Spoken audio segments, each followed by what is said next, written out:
अस्सलामु अलैकुम नाज़रीन। खाना काबा मुसलमानों के दिलों की धड़कन है। हर मुसलमान इस मुकद्दस मुकाम पर जाने की ख्वाहिश रखता है। हर मुसलमान को काबा शरीफ से बहुत ही मोहब्बत और अकीदत है। नाज़रीन, अगर हम कहें कि काबा को गिरा दिया जाएगा, अगर कोई शख्स काबा शरीफ को गिरा दे तो क्या कैफियत होगी, कैसा लगेगा हम सब मुसलमानों को, कैसा कयामत का मंजर होगा। जी हाँ नाजरीन, वो कयामत ना सही लेकिन कुर्बे कयामत में ऐसा जरूर होगा, क्योंकि इस बारे में हमारे आका हजरत मोहम्मद सल्लल्लाहु अलैहि वसल्लम की हदीस मौजूद है और उलमा ने कयामत की निशानियों में इसे शामिल किया है। और आज हम आपको अपनी वीडियो में कयामत की ये निशानी काबे का गिरा देना है, इसके बारे में बताएंगे। जी हाँ नाज़रीन, कयामत से पहले ऐसा होगा कि काबा शरीफ को गिरा दिया जाएगा। लेकिन उससे पहले हम आपको तारीख का एक वाकया बताते हैं कि चंद 100 साल पहले कोई आया था काबा को गिराने। उस वक्त क्या हुआ था जानते हैं आज की इस वीडियो में। उसका इरादा बहुत पक्का था, उसकी प्लानिंग बहुत जबरदस्त थी कि काबे को माज़अल्लाह नक्शे से हटा दिया जाए। एक यमन का बादशाह था जिसका नाम था अब्रहा। उसे बड़ी तकलीफ थी कि लोग काबा का हज क्यों करते हैं।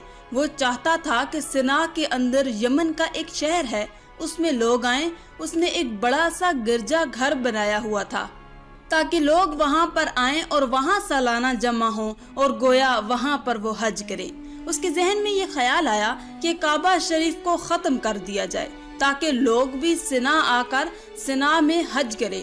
वो गैर मुस्लिम था, उसका प्लान बहुत खतरनाक था। उसने क्या किया नाजरीन, आजकल के ज़माने में जो जंग होती है वो हथियारों के ज़रिए होती है। टैंक आते हैं, बंदूकें होती हैं। उस जमाने में घोड़ों पर, ऊंटों पर और पैदल लड़ाई होती थी। एक बड़ी तैयारी करके अब्रहा ने क्या किया कि हाथियों का लश्कर लेकर आ गया, क्योंकि हाथी जो हैं वो सब चीज़ों को तहस नहस कर देंगे। मक्के वालों पर रौब डालने के लिए मक्का शरीफ के करीब पहुंचकर उसने पहला हुक्म ये दिया कि मक्का वालों के तमाम जानवर जो हैं उनको गिरफ्तार कर लिया जाए। अब उसके सिपाहियों ने क्या किया कि मक्का शरीफ के लोगों के जानवर पकड़ कर ले आए, बकरियां, गाय वगैरह वो सब पकड़ कर ले आए। आप समझ सकते हैं कि गांव के लोगों का और खास तौर पर पहले लोगों का यही रोजगार हुआ करता था और यही एक आमदनी का जरिया था। अब मक्का वाले बड़े परेशान हुए। उस जमाने में उस कौम के लीडर कोई और नहीं, हमारे प्यारे आका हजरत मोहम्मद सल्लल्लाहु अलैहि वसल्लम के दादा जान हजरत अब्दुल मुत्तलिब थे। उस कौम के सरबराह थे। फिर वो अब्रहा के पास आए। वो अपने खेमे में बड़े रोब और दबदबे के साथ बैठा हुआ था। हजरत अब्दुल मुत्तलिब जब उसके खेमे के अंदर दाखिल होने लगे तो उसके सिपाहियों ने बताया कि मक्का का सरदार आया है। उसने जहन में ये सोचा कि अब आपस में बातचीत होगी, वो मिन्नत समाजत करेगा। लगता है रोब पड़ गया है। उसे बहुत खुशी हुई, लेकिन जैसे ही उसके खेमे में हजरत अब्दुल मुत्तलिब दाखिल हुए, उनकी पेशानी पर नबी पाक का नूर झलकता था। सुबहान अल्लाह, क्या नूरे नबूवत का रूप था, क्या जगमगाता चेहरा था। जैसे ही वो खेमे में दाखिल हुए तो अब्रहा अपनी जगह से खड़ा हो गया। बड़ी इज्जत और ताजीम के साथ अपने साथ उनको बिठाया। हजरत अब्दुल मुत्तलिब ने गुफ्तगू शुरू की, मगर वो गुफ्तगू अब्रहा की सोच के मुताबिक बिल्कुल मुख्तलिफ थी। वो पूरे जानवर जो उसने गिरफ्तार किए थे, इसमें कई जानवर हजरत अब्दुल मुत्तलिब के भी थे।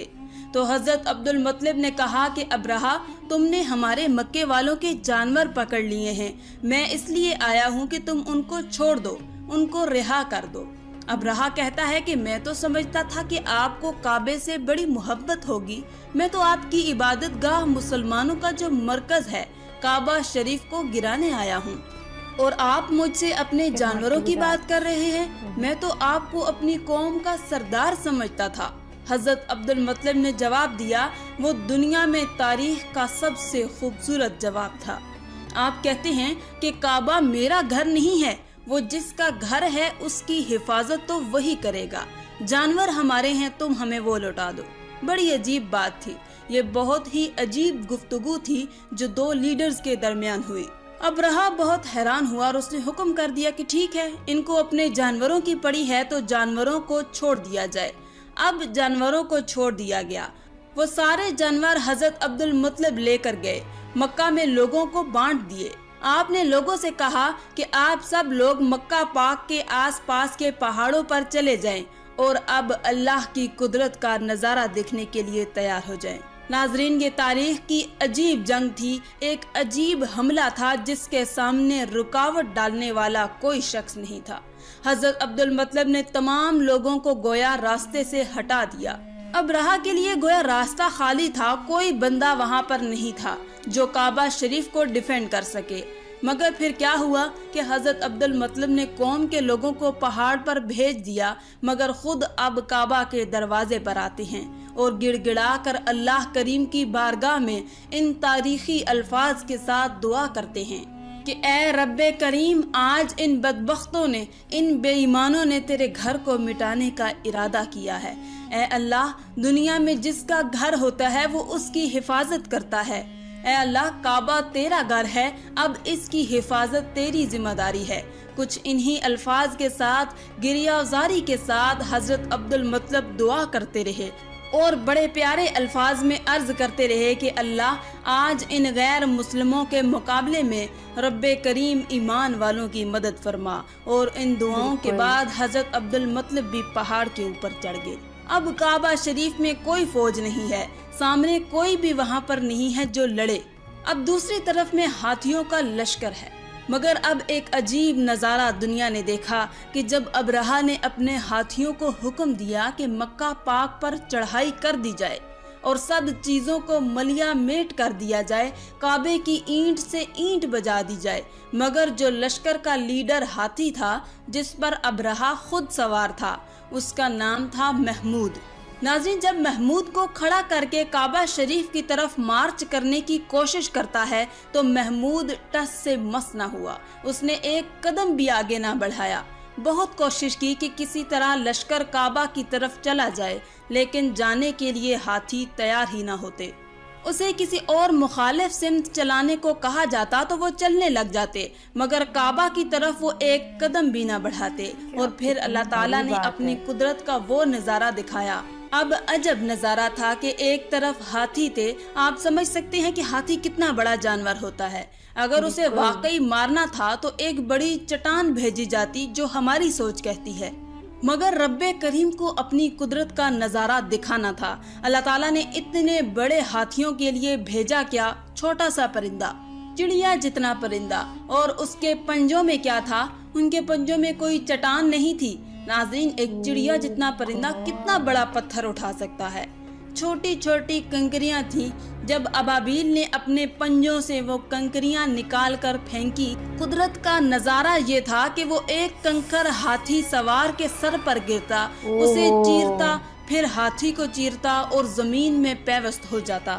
اسی طرح سب کو نیست و نابود کر دیا۔ اللہ تعالیٰ قرآن مجید میں اس واقعے کا ذکر فرماتے ہیں سورۃ فیل میں، یعنی اے محبوب، کیا آپ نے نہ دیکھا کہ آپ کے رب نے ان ہاتھی والوں کا کیا حال کر ڈالا؟ کیا ان کے داؤں کو تباہی میں نہ ڈالا اور ان پر پرندوں کی ٹکڑیاں بھیجی تاکہ انہیں کنکر کے پتھروں سے مارے، وہ انہیں چبائے ہوئے بھس جیسا بنا ڈالا۔ سبحان اللہ۔ اللہ تعالیٰ نے اپنی قدرت کا ایسا نظارہ دکھایا کہ جب ابرہا اور اس کے لشکریوں کا انجام ہوا تو عبد المطلب پہاڑ سے اترے، ان میں کوئی باقی نہ بچا۔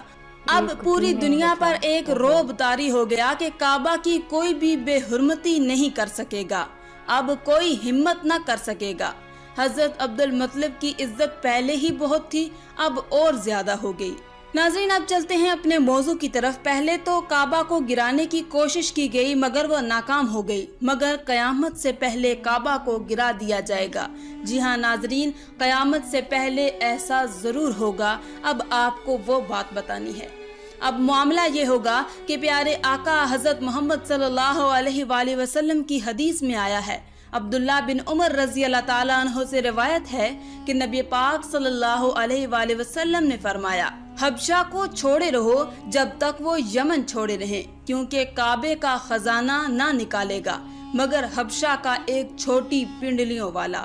काबा को गिराने वाला एक गैर मुस्लिम हबशी हबशा से काबा मुअज़्ज़मा को गिराने के इरादे से और उसके नीचे से खजाना निकालने की नीयत से आएगा। पूरी रात चलेगा, यहाँ तक कि वो काबा में पहुँच जाएगा। वो काबा को बिल्कुल खाली कर देगा। असल में ये बात मशहूर है कि काबा के नीचे बहुत सारे बादशाहों का खजाना दबा हुआ है। वो शख्स इसी लालच में इसी खजाने को हासिल करने के लिए काबा को ढा देगा। ये वाक़या कब होगा या क़यामत की दर्दनाक निशानी कब होगी? इसका जवाब यह है कि ये होलनाक वाक़या हज़रत ईसा अलैहिस्सलाम के दुनिया से पर्दा फरमाने के बाद होगा, जब कुरान मजीद के सफ़े सादा रह जाएंगे। जी हाँ, ये भी एक निशानी है कि कुरान पाक की जो औराक होंगे वो बिल्कुल खाली हो जाएंगे। कुरान भी दुनिया से उठा लिया जाएगा और दुनिया में कोई भी अल्लाह अल्लाह कहने वाला ना होगा। ऐसा भी वक्त इस दुनिया ने देखना है और यह क़यामत के बिल्कुल करीब होगा। एक रवायत में यह भी है कि हज़रत मोहम्मद सल्लल्लाहु अलैहि वसल्लम ने फरमाया कि मुझे कसम है उस ज़ात की जिसके कब्ज़ा कुदरत में मेरी जान है, मैं काबे के गिराने वाले को कुरान से देख रहा हूँ। वो बड़ा मुतकब्बर, टांगों को फैला कर चलने वाला, गंजा और लुंजा है। वो अपने हथौड़ों से खड़े होकर काबा को गिरा रहा है।